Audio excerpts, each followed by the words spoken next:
warahmatullahi wabarakatuh. Innal hamdalillah nahmaduhu wa nasta'inuhu wa nastaghfiruh wa na'udzu billahi min syururi anfusina wa min sayyiati a'malina. May yahdihillahu fala mudhillalah wa may yudlil fala hadiyalah. Asyhadu an la ilaha illallah wahdahu la syarikalah wa asyhadu anna Muhammadan abduhu wa rasuluhu la nabiyya ba'da. Ya ayyuhalladzina amanu taqullaha haqqa tuqatih wa la tamutunna illa wa antum muslimun. Fa inna astaqal hadithi kitabullah wa khairal hadyi hadyu Muhammadin sallallahu alaihi wa ala alihi wa sallam wa syarrul umuri muhdatsatuha fa inna kulla muhdatsatin bid'ah wa kulla bid'atin dhalalah wa kulla dhalalatin finnar. Ikhwani wa akhwati fillah, jamaah salat subuh yang semoga dirahmati Allah Subhanahu wa taala. Alhamdulillah, kita memuji dan bersyukur kepada Allah Subhanahu wa taala. Pada kesempatan pagi ini kita masih mendapatkan kenikmatan yang begitu banyak dari Allah Subhanahu wa taala. Nikmat dibangunkan dari tidur kita, nikmat dibangunkan dari tidur yang Rasul katakan bahwa tidur kita ini adalah sebuah kematian. Oleh karena itu, setelah Allah Subhanahu wa taala membangunkan kita dari tidur, dikembalikan lagi seluruh kesehatan yang ada pada badan kita, kesehatan mata, kesehatan telinga, tangan, kaki, dan seluruh yang kita rasakan semuanya adalah sehat, adalah sebuah kenikmatan yang agung dari Allah Subhanahu wa taala. Kita tidak bisa membayangkan dan harus apa kita bertindak tatkala kita bangun, kemudian ada salah satu dari anggota badan kita yang dihentikan oleh Allah aktivitasnya. Salah satu contoh misalnya kedipan mata. Seandainya kita bangun, kemudian mata kita tidak bisa berkedip, kita akan sedih.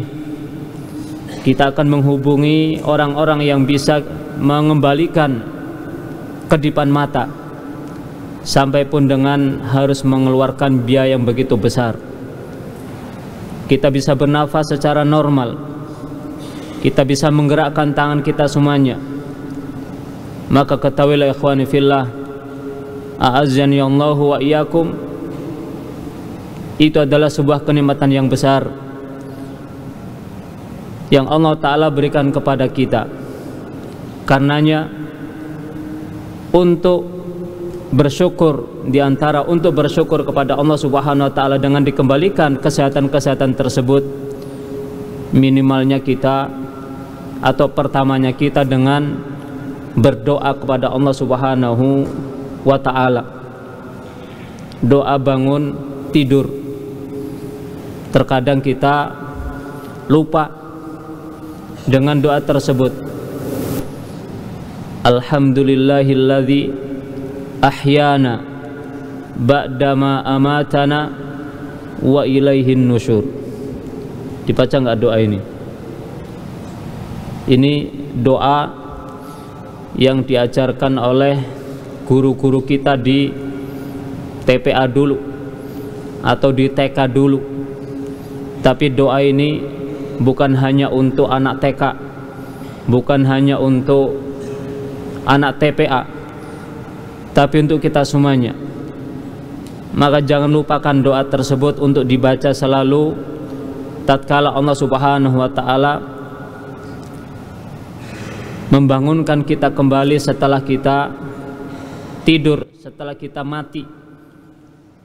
Tidur tersebut dari doa tadi dikatakan sebuah kematian. Alhamdulillahilladzi ahyana ba'dama amatana. Segala puji bagi Allah yang telah menghidupkan kita kembali setelah Allah mematikan kita. Hidup dengan dikembalikan seluruh yang namanya sebuah kesehatan. Fa subhanallah. Kemudian untuk menunjukkan syukur kita kepada Allah Subhanahu wa taala, kita sejenak beribadah kepada Allah Subhanahu wa taala, minimalnya dengan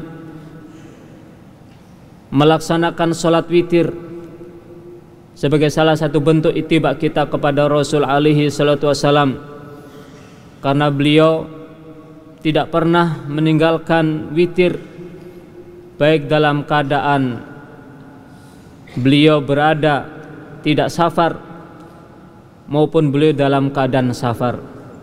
Yang ini terkadang jarang kita lakukan sebagai thalabatul ilmi, bukan hanya sekedar sebagai seorang muslim, tapi sebagai thalabatul ilmi terkadang ini kita lupakan. Kita tidak melaksanakan sholat witir, apakah sebelum tidur atau setelah tidur. Bahkan terkadang bangunnya kita setelah adzan sholat subuh dikumandangkan, sehingga menjadikan kita telat dari melaksanakan sholat subuh. Maka kaum muslimin, ikhwani wa akhwati, jamaah salat subuh yang dirahmati Allah Subhanahu wa taala, marilah kita semuanya bersyukur kepada Allah Subhanahu wa taala dengan ibadah-ibadah tersebut. Apalagi kita berada di bulan Dzulhijjah, bulan yang Allah taala muliakan. Wal fajri walayalin ashr, demi waktu fajar dan malam-malam yang 10. Maka kita berada di situ, kita berada di hari-hari yang mulia, hari-hari yang Rasulullah SAW katakan sebagaimana yang dikatakan oleh Ibnu Abbas radhiyallahu ta'ala anhu, bahwasanya Rasulullah bersabda, "Ma min ayyamin al-amalu salihu fiha ahabbu ila Allah min hadhil ayyam al-ashr." Qalu ya Rasulullah walal jihadu fi sabilillah.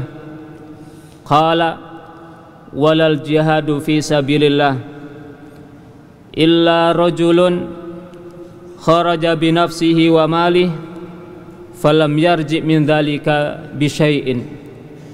Hadis sahih riwayat Abu Dawud. Kata Rasulullah SAW, tidak ada hari-hari yang lebih dicintai oleh Allah amal solehnya seorang hamba daripada amal soleh yang dilakukan pada hari-hari yang 10. Maka para sahabat bertanya kepada Rasul alaihi salatu wasallam, "Ya wahai Rasulullah, sampai pun amal soleh itu dibandingkan dengan jihad fisabilillah masih lebih dicintai oleh Allah Subhanahu wa taala, walal jihadu fisabilillah, sampai pun amal soleh ini yang dikerjakan pada hari-hari 10 ini lebih dicintai oleh Allah sampai pun dibandingkan dengan jihad fisabilillah." Subhanallah, jihad fisabilillah, Allah Ta'ala berikan kemuliaan yang agung kepada orang-orang yang meninggal dunia di medan perang.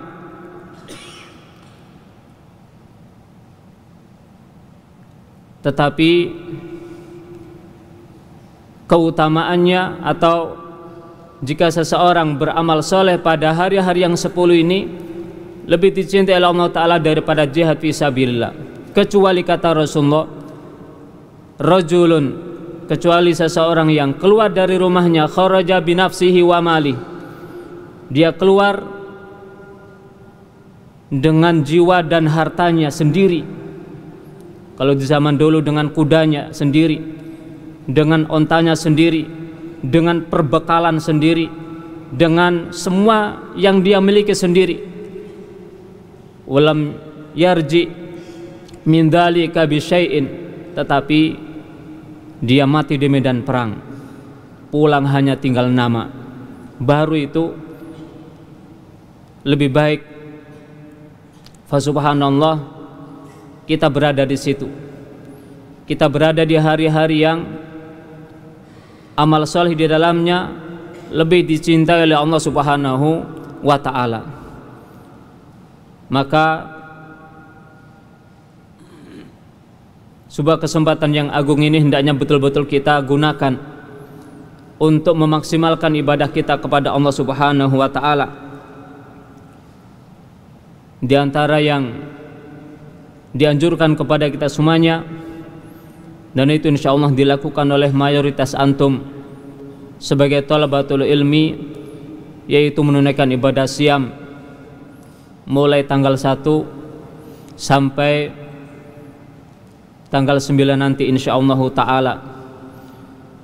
Karena dengan siam ini, ikhwani fillah wa akhwati fillah, azani Allah wa iyyakum, akan mempengaruhi seluruh ibadah-ibadah yang lain, akan mempengaruhi perintah-perintah Allah yang datang kepada kita, dan akan mempengaruhi larangan-larangan Allah yang datang kepada kita. Dengan berpuasa akan memotivasi kita untuk melaksanakan perintah-perintah Allah yang lain, dan memperingatkan kita dari melakukan larangan-larangan Allah Subhanahu wa Ta'ala. Khani fillah, azanillahu wa iyyakum. Pada kesempatan pagi ini, marilah kita sejenak merenungkan beberapa firman Allah Subhanahu wa Ta'ala dan hadis-hadis Rasulullah SAW berkaitan dengan masalah kesucian jiwa, kunci-kunci kesucian jiwa. Khawani fillah, azanallahu wa iyyakum. Masalah jiwa dan masalah kesucian jiwa adalah masalah yang agung, masalah yang Allah Subhanahu wa Ta'ala betul-betul perhatikan, hingga Allah Ta'ala bersumpah dengan menyebut makhluk-makhluknya, bersumpah sampai 10 kali. Ini menunjukkan pentingnya perkara jiwa, pentingnya perkara kesucian jiwa. Allah Subhanahu wa Ta'ala dalam surat Asy-Syams ayat 1 sampai 10, wasyamsi waduhaha wal qamari idza talaha wan nahari idza jallaha wal laili idza yaghshaha was samai wama banaha wal ardi wama tahaha wa nafsi wama sawwaha fa alhamaha fujuraha wa taqwaha qad aflaha man zakkaha wa qad khaba man dassaha. Subhanallah. Pada ayat yang ke-9 dan yang ke-10, beberapa ayat sebelumnya Allah Ta'ala bersumpah sebelum menunjukkan perkara yang penting dari apa yang menjadi sumpah Allah Subhanahu wa Ta'ala tersebut. Qad aflaha man zakkaha wa qad khaba man dassaha. Sungguh beruntung orang-orang yang mensucikannya, dan sungguh rugi orang-orang yang mengotorinya. Khani fillah, azanillahu wa iyyakum. telah menjadi kaidah yang telah kita ketahui bersama, tidaklah Allah Subhanahu wa taala bersumpah melainkan dengan menyebut nama-nama makhluknya, dan tidaklah Allah Subhanahu wa taala bersumpah melainkan karena menunjukkan pentingnya perkara yang akan ada setelahnya. Maka masalah kesucian jiwa adalah masalah yang penting, karena sesungguhnya kesucian jiwa puncaknya adalah ketenangan hati, dan ketenangan hati ini adalah suatu perkara yang diinginkan oleh semuanya. Maka dari itu banyak macam orang menginginkan perbuatan-perbuatan yang ia lakukan, dimaksudkan dengan perbuatan-perbuatan tersebut adalah ketenangan hati. Mendengarkan musik,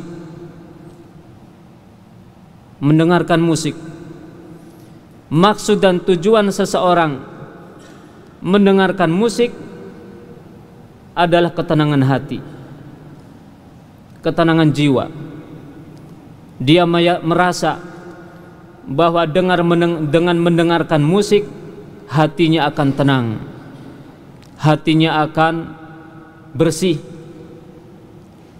Kemudian juga yang lainnya, perbuatan yang lainnya, minum khamr,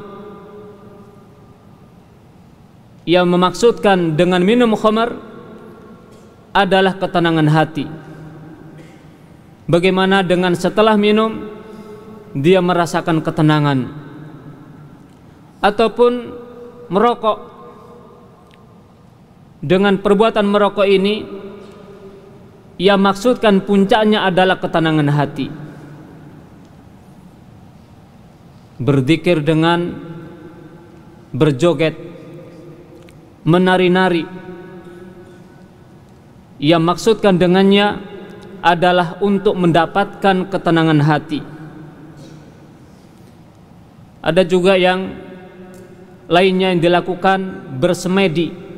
Tahu bersemedi? Bertapa. Maksud dan tujuan dari yang ia lakukan adalah mencapai ketenangan hati. Khawani wa akhwati fillah, a'azzani Allahu wa iyyakum. Ini macam-macam perbuatan yang dimaksudkan dengannya adalah untuk mendapatkan ketenangan jiwa. Tapi ketahuilah kaum muslimin yang dirahmati Allah Subhanahu wa taala, para rasul, lebih-lebih rasul kita Muhammad alaihi salatu wasalam adalah orang yang paling tenang hatinya, orang yang paling tentram hatinya.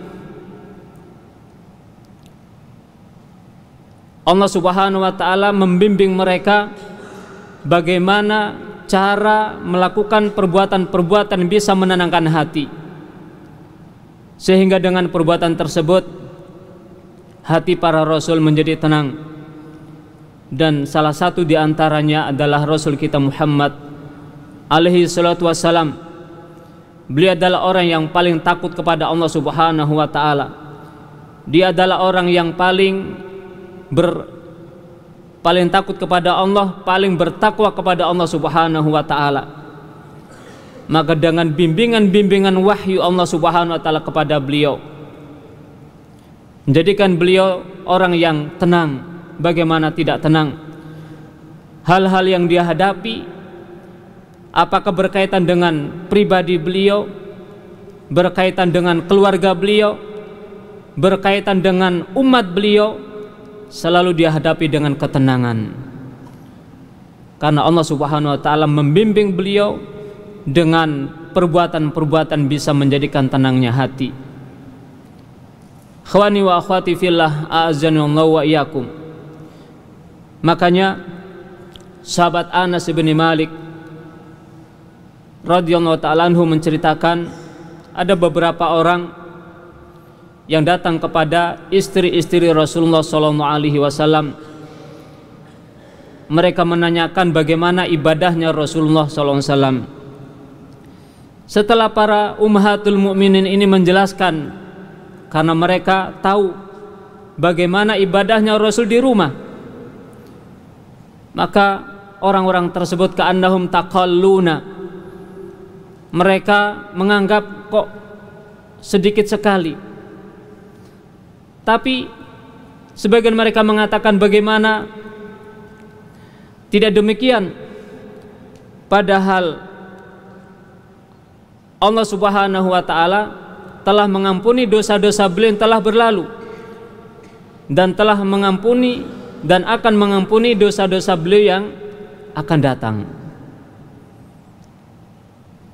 Wajar saja beliau melakukan amalan-amalan seperti itu walaupun sedikit, karena Allah Ta'ala telah mengampuni dosa-dosa beliau yang telah berlalu dan dosa-dosa beliau yang akan datang. Wajar.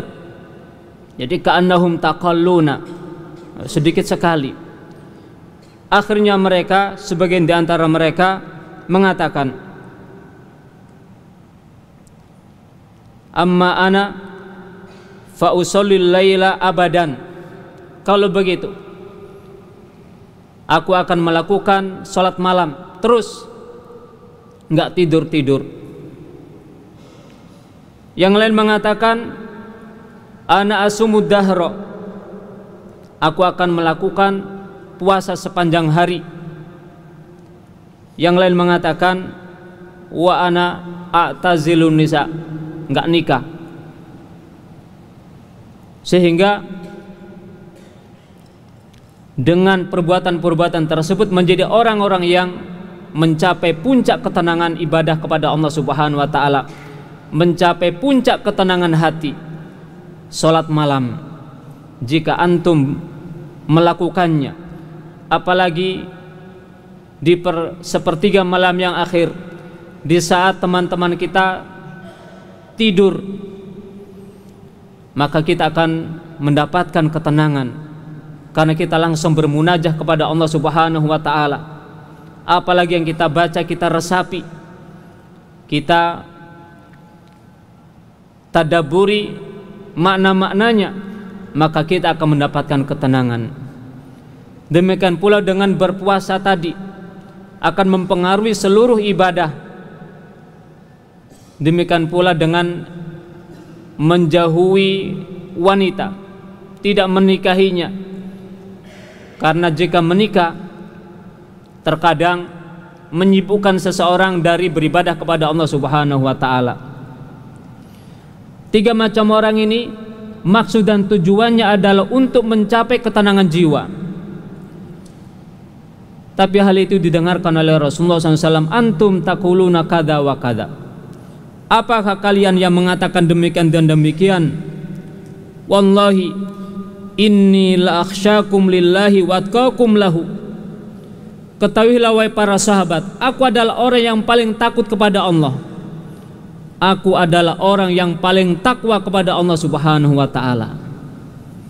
Rasul Muhammad alaihi salatu wassalam, orang yang paling takwa kepada Allah Subhanahu wa ta'ala, orang yang paling takut kepada Allah Subhanahu wa ta'ala. Tapi apa yang beliau lakukan?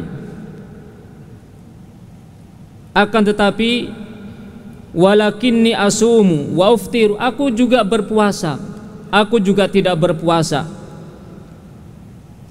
Wa usolli wa arkudu, aku juga sholat, aku juga tidur.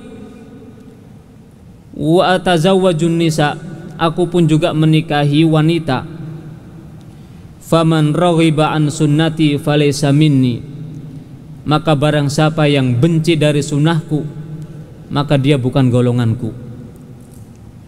Jadi untuk mencapai ketenangan jiwa, untuk mencapai ketenangan hati, bukan dengan melakukan sesuatu berdasarkan kaidah yang kita bikin sendiri. Orang yang mendengarkan musik menentukan dengan dirinya sendiri bahwa ia adalah bisa menenangkan jiwa. Orang yang minum khamar, orang yang merokok, orang yang berzikir dengan berjoget-joget, bersalawat dengan berjoget, adalah kaidah-kaidah yang dibangun dari hawa nafsunya sendiri, maka tidak demikian. Maka Rasul alaihi salatu wassalam, sebagaimana kita katakan tadi, adalah orang yang paling bertakwa kepada Allah, orang yang paling takut kepada Allah Subhanahu wa taala, orang yang paling suci. Maka bagaimana menjadikan sucinya hati yang menimbulkan ketenangan ini? Dibimbing oleh Allah Subhanahu wa taala dengan ilmu. Maka beliau tidak sholat malam terus, ada waktunya tidur, ada waktunya sholat. Maka beliau tidak puasa terus, ada waktunya berpuasa, ada waktunya tidak berpuasa. Beliau juga tidak membujang terus, bahkan istrinya banyak. Malah itu menjadikan tenangnya jiwa hati, menjadikan tenangnya hati beliau alaihi salatu wassalam, sekalipun di dalam membangun rumah tangganya mendapati perkara-perkara yang Masya Allah. Ya mungkin sebagaimana antum ketahui pada kajian sore hari, bagaimana Rasulullah SAW bersama keluarganya, tidak semuanya sesuai dengan apa yang diinginkan. Maka ikhwani fillah, a'azzanallahu wa iyyakum, bagaimana seharusnya kita mendapatkan kesucian jiwa, bagaimana seharusnya kita mendapatkan ketenangan hati. Maka carilah dia sebagaimana Rasulullah SAW mengajarkan, karena dengan begitu kesucian jiwa akan diraih, sehingga dengannya puncaknya adalah ketenangan hati. Maka di antara perkara-perkara yang menjadikan sucinya jiwa, di antara perkara-perkara yang menjadikan bersihnya jiwa adalah mentauhidkan Allah Subhanahu wa taala dan mengikhlaskannya dan membersihkannya dari noda-noda kesyirikan. Ini yang pertama. Ini merupakan pokok di antara pokok-pokok yang menjadikan sucinya jiwa. Maka dia merupakan puncak yang karenanya Allah Subhanahu wa taala menciptakan kita semuanya. Allah Subhanahu wa taala berfirman, "Wa ma khalaqtul jinna wal insa illa liya'budun." Dan tidaklah aku menciptakan jin dan manusia melainkan agar mereka beribadah kepadaku. Tauhidullah wa ikhlasuhu minasyirki, mentauhidkan Allah Subhanahu wa taala serta membersihkan tauhid tersebut dari noda-noda kesyirikan. Maka jika dikatakan mentauhidkan Allah Subhanahu wa taala, maka di sini adalah di dalam beribadah kepadanya. Bagaimana agar ibadah kita kepada Allah Subhanahu wa taala adalah betul-betul ibadah yang hanya dilakukan kepada Allah Subhanahu wa taala, apapun macam ibadahnya. Apakah ibadah-ibadah yang nampak seperti sholat, seperti membaca Al-Quran, ataupun ibadah-ibadah yang nampak yang lainnya, berkurban. Bagaimana agar ibadah-ibadah tersebut betul-betul hanya karena Allah Subhanahu wa taala, bersihkan dari kesyirikan. Dan itu sulit. Ya, kita sebagai thalabatul ilmi pun terkadang sulit, bahkan sebagai seorang ustadz pun terkadang sulit untuk menjadikan hanya kepada Allah ibadahnya ini, karena berbagai macam godaan. Sebagai thalabatul ilmi, sebagai kita misalnya ingin mengikhlaskan ibadah kepada Allah Subhanahu wa taala dengan sholat misalnya. Tatkala kita sholat, kemudian kita berada di samping orang yang kita hormati, di samping ustadz atau di samping siapalah orang yang kita hormati. Terkadang keikhlasan ini terpengaruhi yang semata-mata tadi ingin sholatnya kepada Allah Subhanahu wa ta'ala, tapi rusak dengan keinginan agar sholat kita dipuji oleh orang yang ada di samping kita. Nah ini, makanya bersihkan sholat kita dari kesyirikan, karena tidak mustahil siapapun kita adalah orang yang punya kedudukan ilmu, Misalnya sebagai seorang ustadz atau sebagai seorang mubaligh, sebagai seorang penceramah, terkadang dakwahnya yang sesungguhnya mulia dengan popularitas, subhanallah, hadir di majelisku ribuan orang, subhanallah, berarti ucapanku diterima, ucapanku didengar, tidak sebagaimana ucapan yang lain. Dia menginginkan syuhrah, ketenaran. Ini hati-hati, ini penyakit. Makanya betul-betul diperhatikan oleh Rasulullah SAW agar bagaimana seseorang betul-betul memurnikan ibadahnya kepada Allah Subhanahu wa taala. Ibadah-ibadah yang zahir, ibadah-ibadah yang batin juga demikian. Khauf, roja, tawakal maupun ibadah-ibadah yang lainnya, ini betul-betul harus diperhatikan, jangan sampai dipalingkan kepada selain Allah Subhanahu wa taala. Tawakal misalnya, ini berserah diri kepada Allah Subhanahu wa taala, yang seharusnya tawakal itu hanya kepada Allah karena memang perintahnya demikian, wa 'alallahi falyatawakkalul mu'minun. Hendaknya kepada Allah berserah diri orang-orang yang beriman itu. Maka terkadang seseorang menyerahkan dirinya kepada selain Allah Subhanahu wa taala, menyerahkan keselamatannya kepada selain Allah Subhanahu wa taala. Tatkala dia keluar, maka keluar dari rumah membawa sesuatu yang diyakininya bisa menyelamatkan dirinya, membawa jimat misalnya,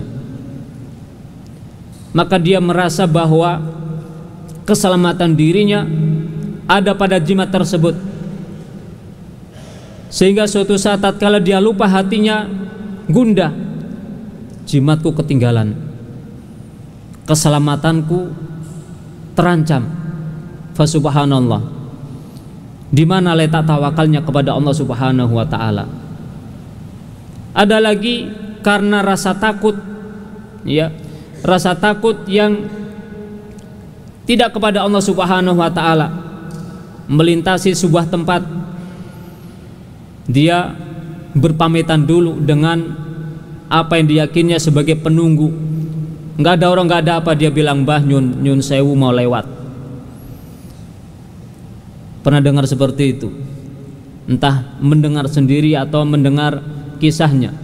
Suatu tempat yang diyakini dianggap keramat, apabila orang lewat situ harus berpamitan dulu. Yang dipamiti nggak jelas, nggak nampak. "Mbah, nyun sewu, nyun pamit mau lewat, jangan ganggu kami." Subhanallah, di mana letak tawakalnya kepada Allah Subhanahu wa taala? Melintasi jalan raya yang dianggap keramat, klakson dinyalakan tot begitu. Nggak ada orang melintas di hadapan mobilnya, tapi dia sengaja mengklakson mobilnya, kendaraannya. Kenapa? Kalau nggak begitu nanti bencana yang akan dihadapi. Fasubhanallah, mana letak tawakalnya kepada Allah Subhanahu wa taala? Ini ada, ikhwani fillah. Maka tawakal adalah sebuah ibadah yang harus betul-betul karena Allah Subhanahu wa taala. Jangan serahkan kepada yang lainnya. Makanya perkara tauhid ini adalah merupakan perkara yang sangat penting, sehingga Rasul alaihi salatu wasallam harus mendakwahkannya selama 13 tahun. Bukan waktu yang pendek, bukan waktu yang singkat. Antum belajar di ma'had, di marhala Thanawi misalnya 3 tahun, tidak dinaikkan setahun saja itu sudah merasa lama. Dan itu besok penentuannya, antum naik apa tidak, keputusannya besok. Baru 3 tahun mempelajari tauhid, itu pun baru beberapa kitab kecil. Ketika ma'had atau pengurus menyatakan fulan atau fulana belum layak untuk naik kelas, subhanallah, kacau hatinya. ya kacau hatinya, sampai-sampai ada yang kemudian memutuskan untuk keluar. Ini Rasul mendakwakan tauhid selama 13 tahun, bukan waktu yang pendek, bukan waktu yang singkat. 13 tahun. Yatlu alaihim ayatillahi wa yuzakkihim, membacakan kepada mereka ayat-ayat Allah, mensucikan jiwa mereka, mengutamakan tauhid, karena dengan tauhid tersebut akan didapatkan ketenangan jiwa. Dan itulah yang dilakukan dan dirasakan oleh Rasulullah dan para sahabatnya. Setelah tertanam tauhid, maka tidak ada rasa takut kecuali kepada Allah Subhanahu wa ta'ala. Ketika mereka berada di medan perang, bukan mati yang ditakutkan, bahkan mati yang diharapkan. Khalid ibnu Walid sampai segitu banyak luka yang di badannya, ia hanya mengharapkan kematian, tapi sengaja Allah Subhanahu wa ta'ala tidak memberikan kesyahidan dia di medan perang. Subhanallah. Para sahabat ketika berperang di jalan Allah Subhanahu wa ta'ala, yang diharapkan adalah kematian. Beda dengan orang-orang kufar, beda dengan orang-orang munafik yang justru takutnya adalah pada kematian. Tapi para sahabat yang telah dibimbing oleh Rasul dengan ketauhidan, dengan tauhidnya ini menjadikan mati adalah tujuan utamanya. Tapi urusan mati adalah urusan Allah Subhanahu wa ta'ala. Harapan apapun yang diinginkan untuk mati walaupun di medan perang, idza jaa ajaluhum la yastakhiruna sa'atan wa la yastaqdimun. Ajal itu urusan Allah Subhanahu wa ta'ala yang tidak bisa dipercepat sesaat, tidak bisa pula ditunda sesaat. Kalau memang sudah tiba waktunya di medan perang, akan wafat juga. Tapi kalau tidak datang pada waktu tersebut, tidak akan datang kematian. Maka para sahabat sampai seperti itu. Kenapa? Tiada lain adalah karena ketauhidan yang Rasul tanamkan kepada jiwa mereka. Khawani fillah, a'azzani Allah wa iyyakum. Maka kita juga demikian. Para Rasul semuanya mendakwakan tauhid. Para Rasul semuanya mendakwakan tauhid. Nabi Nuh dan nabi-nabi yang lainnya, Nabi Saleh, Nabi Hud dan seluruh para nabi, mereka mendakwakan tauhid, menjadikan umatnya agar menjadi orang-orang yang hanya beribadah kepada Allah Subhanahu wa ta'ala. Walaqad ba'atna fi kulli ummatin rasulan ani'budullaha wajtanibut taghut. Ani'budullaha wajtanibut taghut. Allah utus para rasul agar mereka mendakwakan beribadahlah kepada Allah Subhanahu wa ta'ala dan jauhi taghut. Untuk apa mereka berdakwah mendakwakan tauhid? Tiada lain adalah agar mereka menjadi orang-orang yang hatinya tenang, hatinya suci. Karena dengan sucinya jiwa, hati akan tenang. Kalau ada kesyirikan, hatinya gelisah. Sebagaimana tadi, orang akan gelisah kalau tidak melakukan sesuatu. Gelisah nanti akan terjadi kecelakaan kalau tidak mengkelakson. Akan kena mara bahaya kalau tidak berpamitan kepada penunggunya, padahal nggak ada orang di situ. Kalau ada orang, mungkin ada orang yang menjaga, mungkin bisa berpamitan karena bisa jadi itu adalah wilayahnya dia, kekuasaan dia. Maka berpamitan, Pak, mohon maaf mau lewat, mau ngambil rumput di sini. Oh ya silakan. Nah begitu. Ini nggak ada orang. Apalagi kadang sambil merunduk, sambil meletakkan sesuatu, sesaji. Ini tidak lain kecuali karena hatinya tidak tertanam tauhidullah, takut hanya kepada Allah Subhanahu wa ta'ala. Khawani fillah, azani Allah wa iyyakum. Makanya Rasulullah SAW mengutus Mu'adz bin Jabal ke Yaman. Pertama kali pesan beliau kepada Mu'adz bin Jabal adalah agar mendakwakan tauhid. Innaka ta'ti qauman min ahlil kitab, wahai Mu'ad, engkau saya utus kepada suatu kaum dari kalangan ahlu kitab. Fa inna awwala ma tad'uhum ilaihi syahadatu alla ilaha illallah wa anna muhammadan rasulullah. Maka pertama kali yang harus kamu tanamkan kepada mereka adalah menyatakan tidak ada sesembahan yang benar kecuali Allah Subhanahu wa taala. Delegasi Rasul, utusan Rasul Mu'adz bin Jabal, maka diutus oleh Rasul alaihi wasallam untuk pertama kali yang disampaikan adalah perkara tauhid. Khawani fillah wa akhwati fid din, azza wa yakum. Maka barang siapa yang mewujudkan ketauhidan ini dengan sebenar-benarnya secara sempurna, maka dia akan mendapatkan kesucian jiwa yang sebenarnya dan akan mendapatkan petunjuk Allah Subhanahu wa taala, akan mendapatkan keamanan dari Allah Subhanahu wa taala.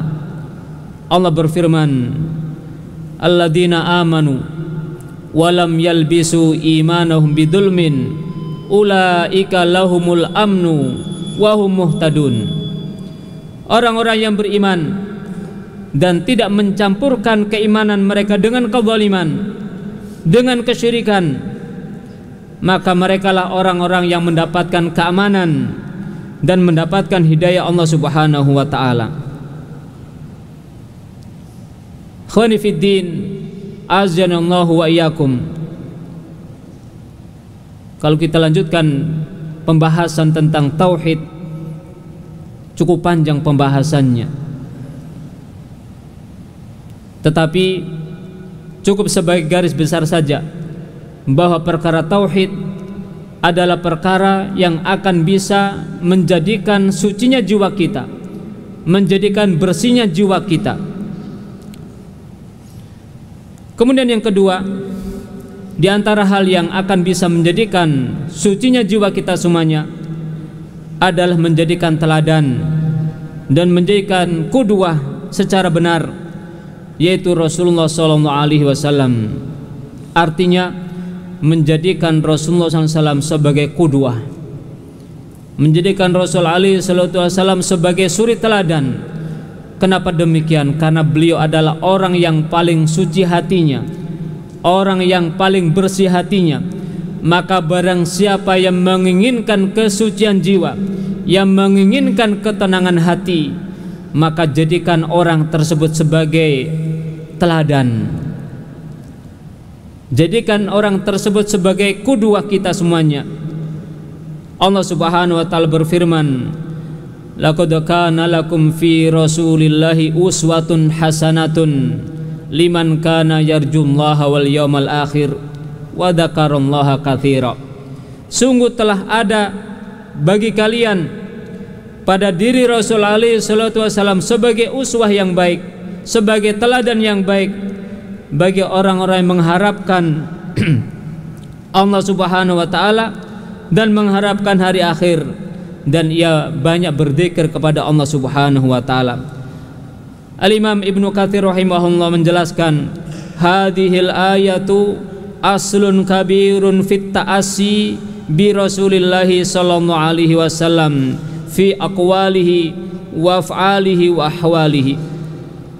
Ibnu Katsir rahimahullah menjelaskan ayat ini merupakan pokok yang besar, merupakan pokok yang agung dalam masalah keteladanan terhadap Rasul alaihi salatu wasallam, baik pada ucapan-ucapannya, perbuatan-perbuatannya maupun keadaan-keadaannya.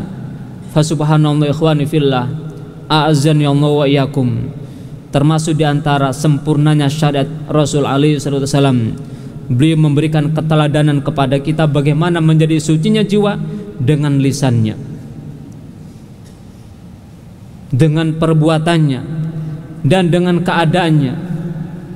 Maka bagaimana beliau dengan lisannya ini menjadi suci jiwanya dengan zikrullah, dengan membaca Al-Quran, dengan memberikan nasihat, dengan berkata dengan kata-kata yang baik, meninggalkan kata-kata yang buruk. Itu semuanya adalah hal yang akan bisa mensucikan jiwa kita semuanya. Demikian pula dengan perbuatannya, sekecil apapun berupa kebaikan, itu dicontohkan oleh Rasul kita alaihi salatu wassalam, dan itu sempurna semuanya. Tinggal kita saja yang, apalagi kita yang mengaku sebagai thalabatul ilmi, yang mengaku mempelajari sunnahnya, tapi terkadang dengan yang sudah telah kita ketahui tersebut kita tidak melakukannya. Maka Rasul alaihi salatu wassalam adalah teladan kita semuanya. Mulai bangun tidur sampai tidur kembali, banyak adab-adab yang diajarkan oleh beliau, dan itu kita sebagai thalabatul ilmi sudah kita pelajari. Bagaimana tatkala kita berpakaian, bagaimana tatkala kita masuk kamar mandi, bagaimana tatkala kita berjalan, bagaimana tatkala makan, dan seterusnya, semuanya itu telah kita pelajari. Dan tiada lain tujuannya adalah agar kita meneladani Rasul alaihi salatu wassalam. Tapi terkadang tidak. Ya, memang semuanya itu adalah taufik Allah subhanahu wa ta'ala. Kita bisa menjaga sunnah-sunnah beliau itu karena taufik Allah subhanahu wa ta'ala. Kita bisa meneladani beliau itu karena taufik Allah subhanahu wa ta'ala. Tapi ikhwani fillah, azanallahu yakum, kita sebagai thalabatul ilmi, bedakan kita dengan orang awam, bedakan kita dengan orang yang tidak mempelajari agama. Bedakan bahwa kita adalah orang-orang yang mempelajari sunnah, dan maksud dan tujuannya adalah untuk mengamalkan sunnah. Maksud dan tujuannya adalah untuk meneladani Rasul alaihi salatu wassalam. Sedih sekali melihat thalabatul ilmi, ya, ketika makan misalnya dengan berdiri, dengan berjalan, bahkan dengan tangan kiri. Minum juga demikian. Ini thalabatul ilmi. Berpakaian tidak menggunakan adab-adab yang diajarkan, memulai dengan bismillah, memulai dengan yang kanan, dan seterusnya. Ini sedih sekali. Adab-adab itu dipelajari, sunnah-sunnah itu dipelajari, dan itu adalah sunnah Rasulnya, tapi tidak diteladaninya. Tidakkah kita melihat bagaimana para sahabat radhiyallahu ta'ala anhum ajmain betul-betul maksimal sempurna meneladani Rasul alaihi salatu wassalam, bahkan tanpa harus mempertanyakan apa yang beliau lakukan. Sekedar apa yang dilakukan oleh Rasul langsung dilakukan. Banyak ikhwani kisah-kisah yang seperti itu. Tatkala Rasul sholat, yang mana pada waktu itu memakai sandal, maka di tengah-tengah sholat beliau melepas sandalnya. Lihatlah reaksi para sahabat. Reaksi para sahabat tatkala Rasul melepas sandalnya di tengah-tengah sholat, maka para sahabat pun melepas sandalnya. Maka setelah sholat Rasul bertanya kepada para sahabat, kenapa kalian melepas sandal-sandal kalian? Maka jawab mereka, ya Rasul, karena kami melihat engkau melepas sandalnya. Subhanallah. Sekedar melihat, berbekal mata melihat Rasulnya melakukan itu, dilakukan tanpa harus bertanya. Ini para sahabat. Makanya nggak salah kemudian kalau mereka dikatakan sebagai khairul qurun, sebaik-baik generasi, karena itibanya mereka adalah ittiba yang sempurna. Itibanya mereka adalah ittiba yang maksimal. Sekedar hanya melihat dilakukan oleh Rasul, mereka tanpa bertanya apa manfaatnya, apa madorotnya, itu tidak ditanyakan oleh mereka. Umar bin Khattab sering kisahnya dicontohkan kepada kita. Tatkala beliau sedang tawaf mengelilingi Ka'bah, di saat-saat tawaf itu ada sunnah untuk mencium hajar aswad. Maka lihatlah apa yang dikatakan oleh beliau tatkala mencium hajar aswad. Inni la'alamu annaka hajarun la yadurru wa la yanfa walaula anni ra'aitu Rasulullah qabbala yuqabbiluka ma qabbaltuk. Wahai batu, batu diajak bicara oleh Umar bin Khattab padahal dia nggak punya mulut, dia nggak bisa bicara. Wahai batu, inni la'alamu annaka hajarun, saya tahu kamu itu batu, la yadurru wa la yanfa, tidak bisa memadorotkan, tidak pula bisa memanfaatkan. Seandainya kamu tidak saya cium, kamu tidak akan memudaratkanku. Seandainya kamu saya cium, kamu juga tidak akan memberikan manfaat kepadaku. Walaula anni ra'aitu Rasulullah yuqabbiluka, kalaulah aku tidak melihat Rasul mencium kamu wahai batu, ma qabbaltuk, aku tidak akan mencium kamu. Semata-mata melihat Rasul melakukan. Kita bahkan mempelajari sunnah beliau, mempelajari adab beliau. Setelah kita pelajari, setelah kita ilmui, bahkan hadisnya kita hafalkan, terkadang itu kita tinggalkan. Talabatul ilmi, ikhwani wa akhwati fillah, azan wa iyyakum. Kitalah orang-orang yang kitalah orang-orang yang memperjuangkan sunnah Rasul alaihi wasallam. Jika orang awam, maka sedikit sekali kemungkinannya, karena mereka nggak punya ilmu. Bagaimana bisa melakukan sesuatu sedangkan tidak ada ilmunya? Sedangkan kita maka dengan sedikit demi sedikit ilmu yang kita pelajari, maka berusaha untuk mengamalkannya. Lepas dari khilaf para ulama, apakah ini termasuk hal yang wajib atau hal yang tidak wajib, atau sunnah atau tidak sunnah. Kalau kita membahas itu, ujung-ujungnya adalah melakukan sesuatu yang menurut hati kita senang. Lihatlah dengan sholat jamaah misalnya.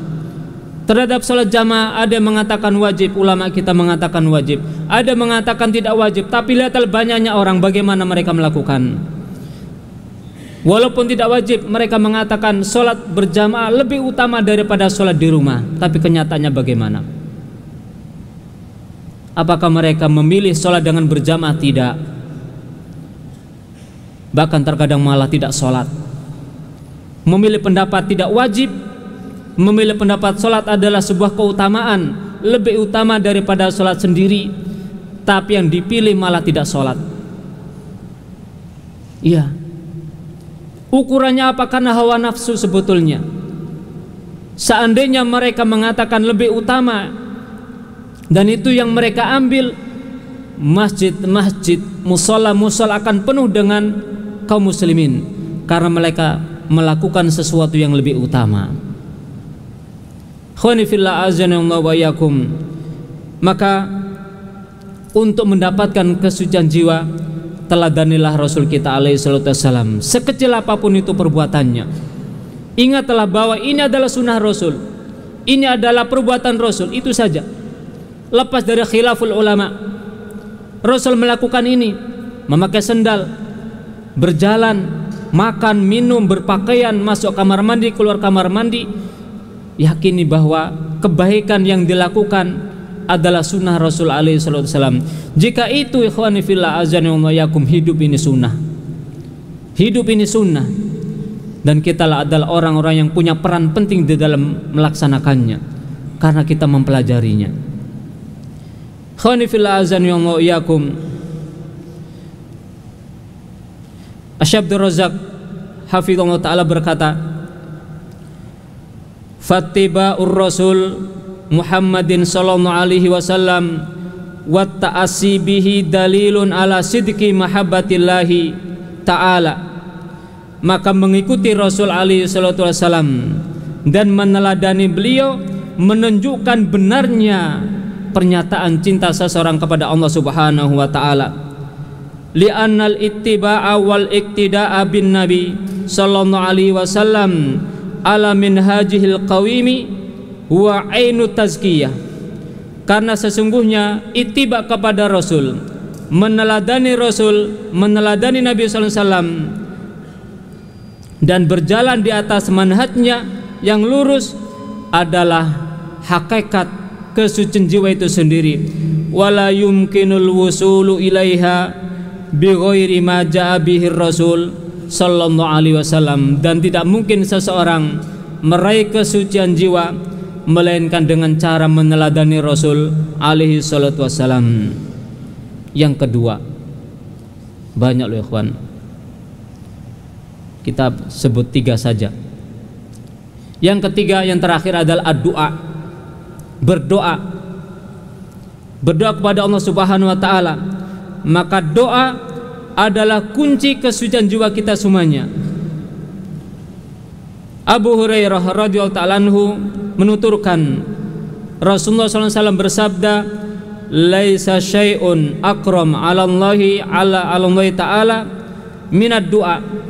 Tidak ada sesuatu yang lebih mulia di hadapan Allah Subhanahu wa taala, di sisi Allah taala, daripada doa.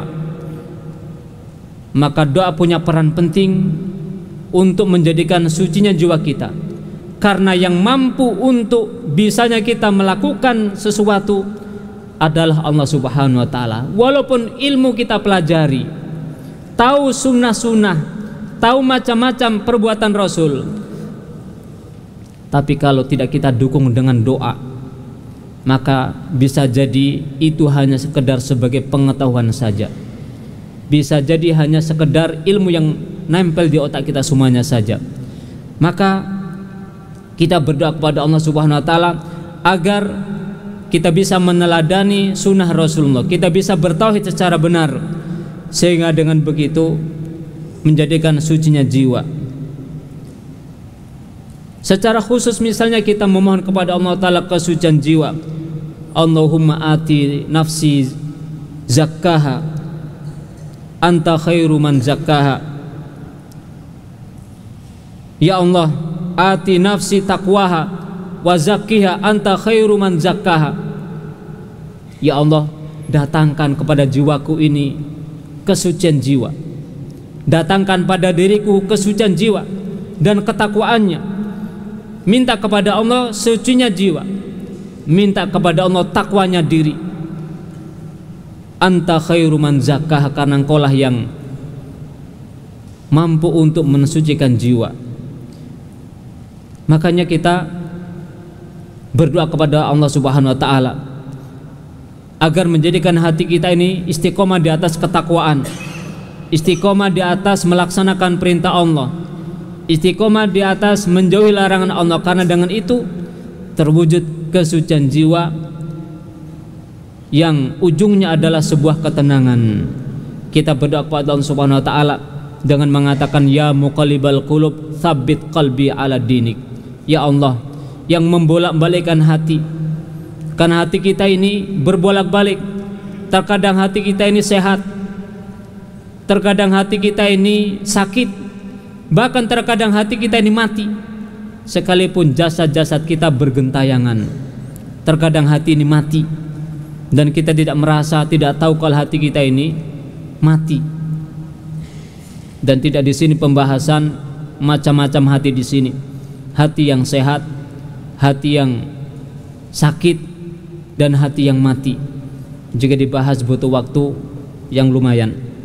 Kita memohon kepada Allah Subhanahu wa taala agar Allah taala mensucikan jiwa-jiwa kita, agar Allah Subhanahu wa taala membagusi amalan-amalan kita, meluruskan lisan-lisan kita, dan Allah Subhanahu wa taala menjadikan kita sabar di atas kebenaran. Allah taala memberikan kita kemampuan untuk melakukannya, dan Allah Subhanahu wa taala memberikan petunjuk kepada kita agar kita bisa melakukan yang terbaik dari akhlak kita dan perbuatan kita, dan Allah Subhanahu wa taala memalingkan kita semuanya dari kejelekan-kejelekan yang akan mempengaruhi kita semuanya. Dan kita memohon kepada Allah Subhanahu wa taala agar menjauhkan kita dari segala fitnah yang nampak maupun yang tidak nampak. Wassallallahu ala nabiyina Muhammadin wa ala alihi wa sahbihi wasallam. Walhamdulillahi rabbil alamin. Subhanakallahumma wa bihamdika asyhadu an la ilaha illa anta astaghfiruka wa atubu ilaik. Wassalamualaikum warahmatullahi wabarakatuh.